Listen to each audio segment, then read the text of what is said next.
Hello friends, welcome to study tools. तो जैसा कि हम लोग चैप्टर नंबर 2 पढ़ रहे थे, जो कि दिया गया है कि क्या हमारे आसपास के पदार्थ शुद्ध हैं। तो इसी में हमने पेज नंबर 25 तक पढ़ लिया है और आज हम लोग जो है आर्टिकल 2.4 जो कि दिया गया है से शुरू करेंगे। आर्टिकल 2.4 मतलब 2.4 जो कि दिया गया है कि पदार्थों की अवस्थाओं के भौतिक एवं रासायनिक परिवर्तन पे क्या प्रभाव पड़ता है। तो देखिए इसी से आज देखते हैं। तो जैसा कि दिया गया है कि शुद्ध पदार्थ और मिश्रण में अंतर को समझने के लिए सबसे पहले भौतिक एवं रासायनिक परिवर्तनों के बीच के अंतर को जानें। मतलब कि जिस मटेरियल के बारे में हम बात कर रहे हैं, जिस पदार्थ के बारे में वो शुद्ध पदार्थ है या फिर बहुत तत्वों से मिलकर बना हुआ है, इसको समझने से पहले हमको भौतिक और रासायनिक परिवर्तन क्या होता है इसको समझना होगा। तो देखिए जैसा कि हमने पिछले पाठ में पढ़ा हुआ था कि पदार्थों के भौतिक गुणों के बारे में अध्ययन किया था कि ऐसे गुण जिनका हम अवलोकन कर वर्णन करते हैं, जैसे कि रंग, कठोरता, दृढ़ता, बहाव, घनत्व आदि इत्यादि को क्या कहते हैं? भौतिक गुण कहते हैं। जिसमें से आपने रंग और कठोरता के आधार पर जिस पदार्थों को जो छाटा होगा उन सभी को हम क्या कहेंगे कि ये भौतिक गुण होता है। उसके साथ ही जो है पदार्थों का अंत रूपांतरण, मतलब कि पदार्थों का जो अंदर से जो परिवर्तन होता है ये एक भौतिक परिवर्तन है, क्योंकि ये परिवर्तन पदार्थों के संगठन में बिना परिवर्तित किए होता है। मतलब कि पदार्थ जिस प्रकार की संरचना से बना हुआ है उसमें बिना परिवर्तन हुए ये परिवर्तन होता है और उनकी रासायनिक प्रकृति में भी कोई परिवर्तन नहीं होता है। यद्यपि बर्फ, जल और वाष्प अलग अलग दिखते हैं और ये भिन्न भिन्न,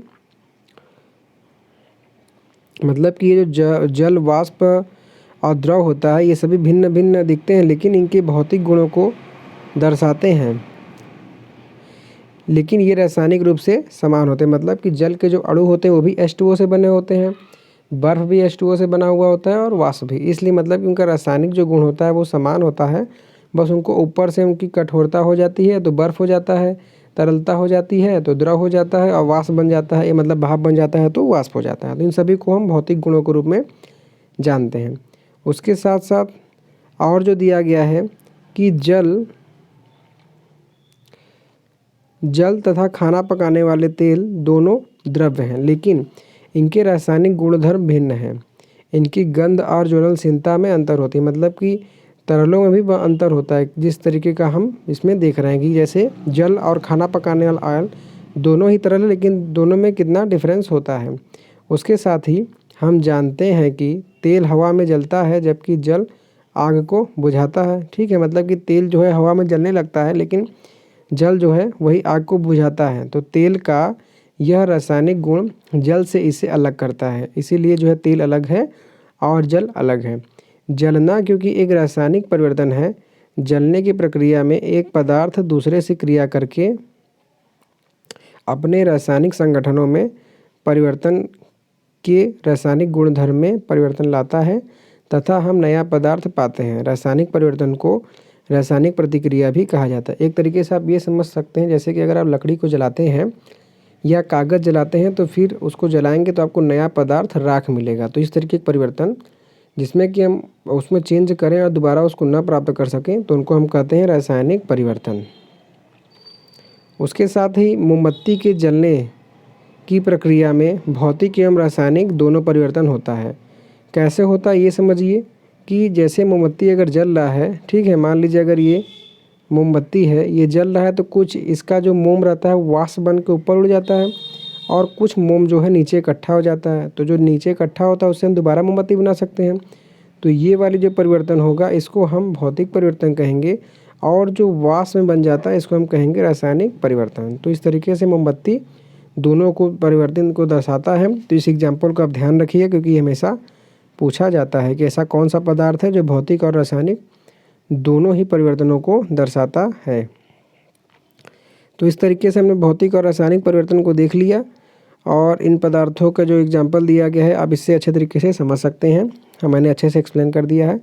अब हम आते हैं इसमें कि शुद्ध पदार्थों के क्या क्या पदार्थ हैं, मतलब कि जो प्योर मटेरियल्स हैं उनके क्या क्या पदार्थ हैं, उनके बारे में हम बात करेंगे।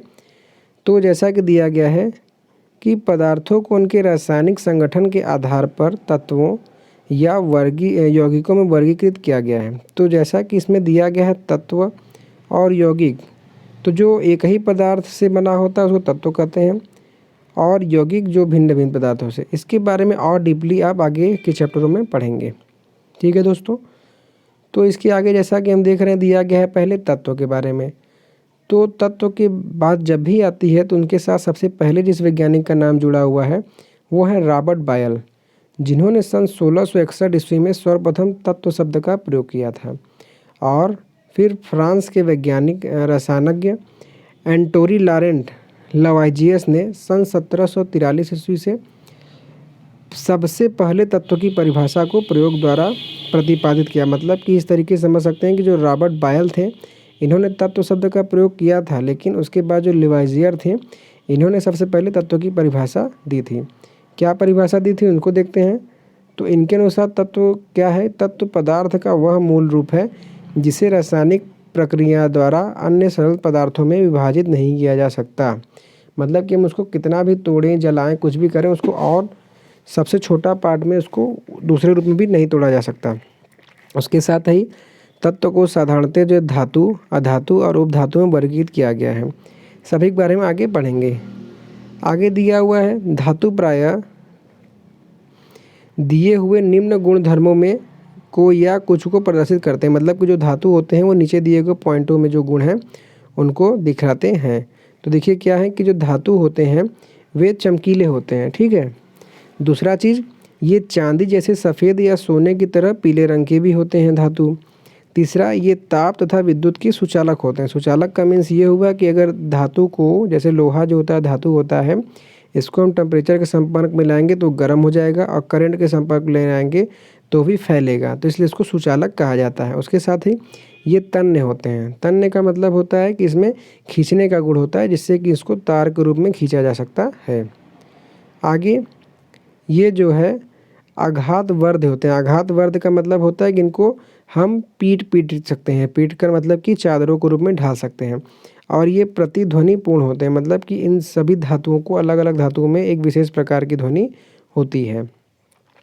अब धातुओं के उदाहरण जैसा कि दिया गया सोना, चांदी, तांबा, लोहा, सोडियम, पोटेशियम, तो इन सभी धातु को आप परिचित भी हैं नाम से, तो यही सब धातु के मुख्य उदाहरण है। उसके साथ ही पारा एकमात्र ऐसा धातु होता है जो कमरे के तापमान पर द्रव होता है। मतलब कि जिस टेम्परेचर पे आप कमरे में बैठे हुए हैं उस टेम्परेचर पे अगर आप पारा को देखेंगे तो वो उस अवस्था में क्या होता है, ये द्रव होता है। तो अब आते हैं धातुओं में। तो अधातु जो होता है वो दिए गए निम्न गुण धर्म को दर्शाता है। तो देखिए अगर अधातुओं के आप गुण न ध्यान देना चाहें तो जो धातु के गुण होता है उसके जस्ट अपोजिट अधातु के गुण होते हैं। जैसे धातु चमकीले रंग में होते हैं और ये जो विभिन्न रंगों में होते हैं। धातु जो है सुचालक होते हैं लेकिन ये ताप और विद्युत के कुचालक होते हैं। उसके साथ ही ये चमकीले, प्रतिध्वनिपूर्ण और आघातवर्ध नहीं होते हैं। ठीक है, ये बिल्कुल धातु का उल्टा होता है। क्या? अधातु। अधातु में अधिकतर जो गैसेस आते हैं, गैस जैसे कि hydrogen, oxygen, carbon, bromine, chlorine, ये सभी जो है गैस है। उसके साथ साथ आयोडीन भी जो इसमें आता है जो कि अधातु है। उसके अलावा कुछ तत्व धातु और अधातुओं के बीच के गुणों को दर्शाते हैं। मतलब कि उनमें कुछ क्वालिटी धातु के भी होते हैं और कुछ क्वालिटी अधातु की होती हैं। तो जो ऐसे जो पदार्थ होते हैं उनको हम कहते हैं उपधातु। इंग्लिश में इनको मेटालॉइड कहा जाता है। क्या क्या होता है ये देखिए, 3 है, बोरान, सिलिकॉन और जर्मेनियम। तो इनको आप ध्यान रखिएगा। ठीक है दोस्तों, तो इस तरीके से हमने धातु, अधातु और उपधातु के बारे में जाना। अब उसके साथ कुछ जो जानकारी है ये भी हमें पता होना चाहिए कि अभी तक ज्ञात तत्वों की संख्या 100 से अधिक है। मतलब कि इस समय प्रेजेंट टाइम में जो सन 2021 चल रहा है, इस समय में हमें जो है 100 से भी ज़्यादा अधिक तत्वों को प्राप्त कर चुके हैं, जिसमें से 92 तत्व प्राकृतिक है। मतलब कि वो हमें धरती से प्राप्त हुए हैं, और जबकि शेष मानव निर्मित है, मतलब कि कृत्रिम है। अधिकतर तत्व जो है ठोस अवस्था में है और 21 तत्व कमरे के तापमान पर गैस है। मतलब कि जो 21 तत्व हैं वो कमरे के टेम्परेचर पे क्या है, गैस है। उसके साथ ही 2 तत्व पारा और ब्रोमीन कमरे के तापमान पर द्रव हैं। तो जिसमें से पारा आपका क्या है, धातु है, और ब्रोमीन आपका क्या है, उपधातु है। ठीक है दोस्तों, ब्रोमीन के बारे में आप यहाँ देख भी सकते हैं, जैसा कि हमने भी पढ़ा हुआ था कि ब्रोमीन क्या है। ब्रोमीन ये देखिए, ये दिया है ब्रोमीन, जो कि एक उपधातु है। ठीक है, अधातु है। उसके अलावा गैलियम तथा सीजियम तत्व कमरे के तापमान से कुछ अधिक तापमान पर द्रव अवस्था में होता है। जैसा कि ये दिया गया 303 केल्विन, तो 303 केल्विन को जब आप डिग्री सेल्सियस से बदलेंगे तो 273 इसमें से माइनस कर दीजिएगा, तो ये आ जाएगा 0, 10 में से 7 गया 3, मतलब कि 30 डिग्री सेंटीग्रेड पर ये क्या होता है, जो है कि क्या कहा जाता है कि द्रव अवस्था में होता है। तो इस तरीके से कुछ आपको जो जानकारी थी ये भी पता हो गई। अब उसके बाद देखिए जो नेक्स्ट टॉपिक दिया गया ये है यौगिक। तो ये यौगिक क्या होता है कि एक यौगिक वह पदार्थ है जो कि 2 या 2 से अधिक तत्वों के नियत अनुपात में रासायनिक तौर पर संयोग से बनता होता है। मतलब कि जैसा कि हमने जो तत्व के बारे में पढ़ा है, जब एक या एक से अधिक तत्व, 2 से या 2 से अधिक तत्व आपस में एक निश्चित अनुपात में संयोग करते हैं तभी यौगिक बनता है। तो ये कैसे होते हैं, किस प्रकार के होते हैं, इसके बारे में हम नेक्स्ट लेक्चर में बात करेंगे, क्रियाकलाप जो कि इसमें दिया गया है। ठीक है दोस्तों, तो दोस्तों ये आज के इस वीडियो लेक्चर में हम यहीं तक बात करते हैं। इसके आगे जो है यौगिक में हम क्रियाकलापों को नेक्स्ट वीडियो में देखेंगे। तो आशा करता हूँ आज बताया गया सभी जानकारी आपको समझ में आया होगा। तो प्लीज़ वीडियो को लाइक कीजिएगा, चैनल को सब्सक्राइब कर लीजिएगा, और अगर कोई टॉपिक इसमें आपको ना समझ में आया हो तो कमेंट बॉक्स में कमेंट करके बताइएगा। So thanks for watching.